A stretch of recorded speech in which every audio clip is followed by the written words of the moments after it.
معاشی मामलात पर डॉक्टर इसरार अहमद ने इंतहाई मुनाफ़क़त का मुज़ाहरा किया, स्पेशली जब सरमायादाराना निज़ाम के हवाले से बात होती है तो वो इसकी तारीफ़ व तौसीफ़ में ज़मीन व आसमान की कुलाबे मिलाते हैं।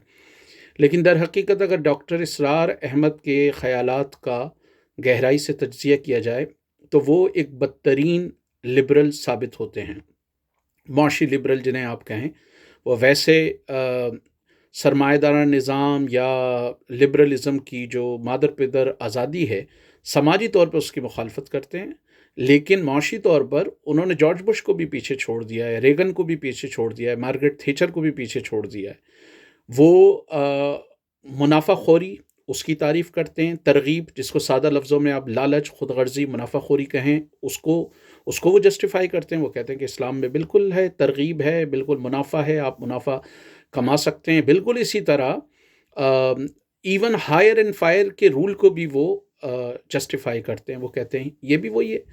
और ये है कि सरमायादार कुछ खैरात दे दे। सवाल ये पैदा होता है कि एक मुआशरे की अगर फ़र्ज़ करें कि टोटल इनकम जो है वो 100 अरब रुपया हो और वो 100 अरब में से 90 अरब जो है वो सरमायादारों के पास हो, उस 90 अरब का वो अगर वो 2.5% दे भी दें, तो क्या मुआशरे को चलाया जा सकता है? बकिया उनका ये कहना कि नहीं जी सरमायादार को आप कमाने दें, उसके पास पैसा आए, फिर वो अल्लाह की राह में खर्च करे और वो लोगों को खैरात दे, वो फ़ुक़रा की मदद करे। तो सवाल ये पैदा होता है कि ये खैरात क्या डॉक्टर इसरार साहब से अगर कहा जाए कि वो अपने बच्चों के लिए लें या किसी भी शख्स को अगर आप खैरात दें, तो क्या उसके दिल पर बीतती है? क्या उसको अच्छा महसूस होता है? और ये 2.5% की ज़कात जिसको ये कहते हैं, क्योंकि बहुत सारे मुफक्किरीन का ख़्याल है कि हकीकी ज़कात वो थी जो अंसार ने महाजिर को दी थी। अगर एक के पास 12 बकरियां हैं और उसको एक बकरी की ज़रूरत है तो उसने 11 बकरियां दे दी। अगर उसके पास 3 घर हैं, उसको एक घर की ज़रूरत है, उसने 2 घर दे दिए। तो हकीकी ज़कात वो थी जो अंसार ने महाजिर को दी थी। बहुत सारे नाक़िदीन का ख़्याल है कि ज़कात का मौजूदा निज़ाम इस्लाम के आने के बहुत बाद आया और कुरान में भी ये है कि ए मोहम्मद सल्लल्लाहु अलैहि वसल्लम ये तुमसे पूछते हैं कि राह खुदाबंदी में क्या खर्च किया जाए, तो कहो जो तुम्हारी ज़रूरत से ज़्यादा है उसे खर्च कर दें। तो सवाल ये पैदा होता है कि ज़रूरतों का पैमाना क्या होगा? ज़रूरतों का पैमाना रसूलुल्लाह सल्लल्लाहु अलैहि वसल्लम की हयात तैयबा होगी। अगर दौलत जमा करना इतना महबूब मशग़ला होता या दौलत जमा करने की इजाज़त होती या दौलत जमा करना कोई पसंदीदा अमल होता, तो फ़िलिप हेटी ने लिखा था कि पूरे अरब के तिजारती काफ़िले एक तरफ और हज़रत खतीजा के तिजारती काफ़िले दूसरी तरफ थे। उसके बावजूद हज़रत फ़ातिमा के हाथों में छाले पड़ जाते थे, वो चक्की पीसती थी, खुद रसूलुल्लाह सल्लल्लाहु अलैहि वसल्लम काम करते थे। तो दौलत जमा करना अगर इतना महबूब मशग़ला होता, जिसको डॉक्टर इसरार कहते हैं कि जी हाँ, दौलत आप जमा कर सकते हैं, अपनी मेहनत से कमा सकते हैं और आप पैसा जमा कर सकते हैं, वो पैसा फिर जमा करके आप जो है वो दें फ़ुक़रा में। और यही बात कमोबेश एडम स्मिथ ने भी कहा है। एडम स्मिथ ने कहा है कि जी अमीर लोगों को आप पैसा कमाने दें और उनको एज़ाज़ात से नवाज़ें, एज़ाज़ात से नवाज़ें, उनके साथ आप प्रेशर ना करें, ज़ोर ज़बरदस्ती ना करें, तो वो स्कूल बनाएँगे, लाइब्रेरी बनाएँगे, म्यूज़ियम बनाएँगे, इस तरह दौलत रीडिस्ट्रीब्यूट हो जाएगी। दूसरी तरफ वो जहाँ रियासत के रोल की डॉक्टर इसरार बात करते हैं, वो कमोबेश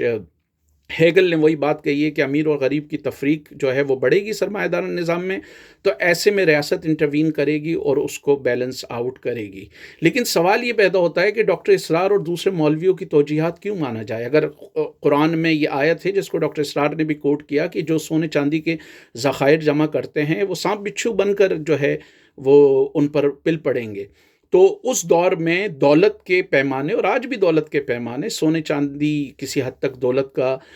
का पैमाना है। तो अगर डॉक्टर इसरार के ख़यालात का तज्ज़िया किया जाए तो वो इंतहाई बदतरीन लिबरल साबित होते हैं।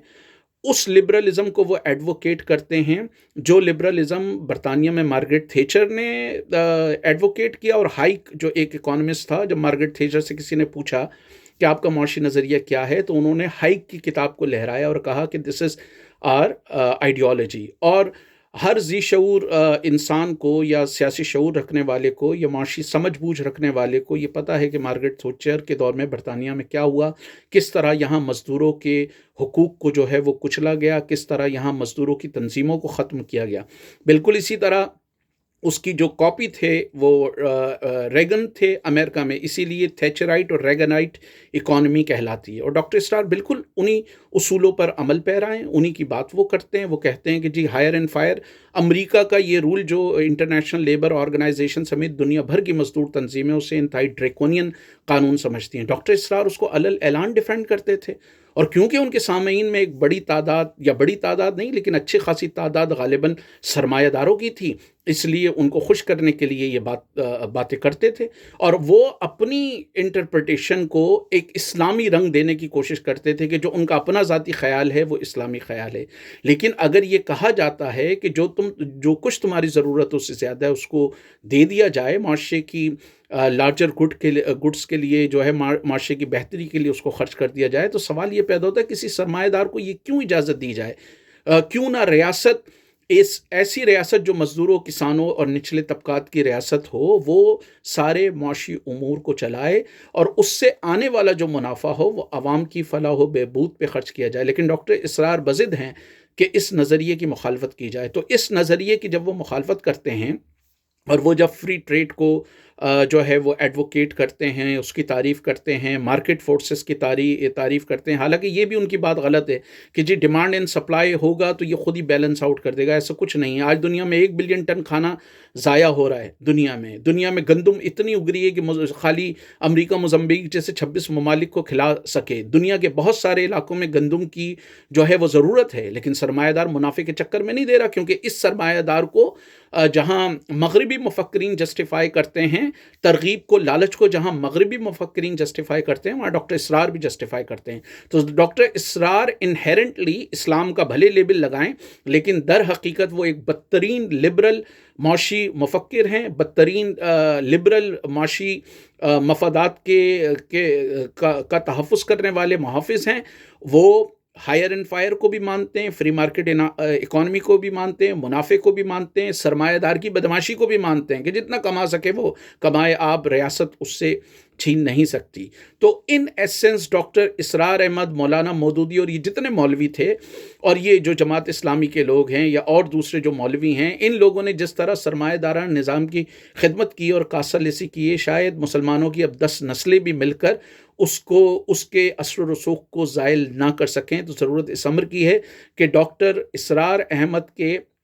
یہ جو لبرل معاشی خیالات ہیں ان کا بھرپور تنقیدی جائزہ لیا جائے اور ان پر سوالات اٹھائے جائے۔ تو یہ کہنے میں مجھے کوئی آر نہیں کہ ڈاکٹر اسرار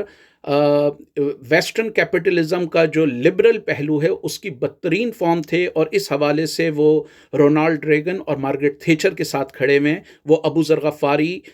مولانا عبید اللہ سندھی، مولانا حسن موہانی کی صف میں نہیں ہے، بلکہ وہ جو ہے وہ ان لبرل مفکرین کی صف میں ہیں جو ہر طرح کی ظلم و ناانصافی کو اور ہر طرح کی جبر کو جسٹیفائی کرتے ہیں۔